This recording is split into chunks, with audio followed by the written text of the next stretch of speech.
लहंगा फरकवा के छौड़ी के दिलकौ 16 हो सिंगार।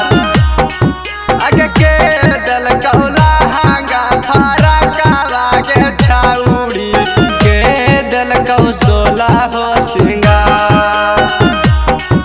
आगे के देतौ मंगिया में से नूरवा के छौड़ी के कारा बनई मी भाता।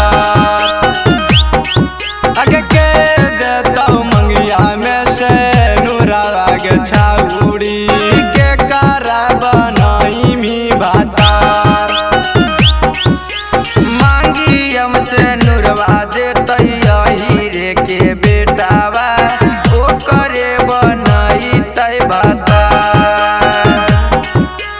मांगी हमसे नूरवा देतै हीरे के बेटावा ओकरे बनई तै भाता।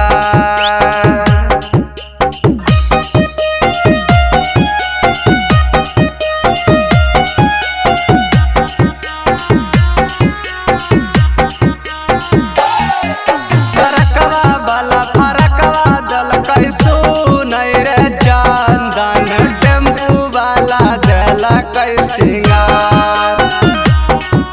फरकवा वाला फरकवा दलकै सुनै रे चंदन ट्रैक्टर वाला दलकै सिंगार।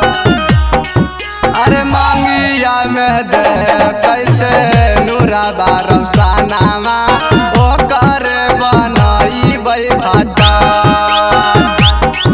अरे मांगिया में दे कैसे नूरवा रौशनामा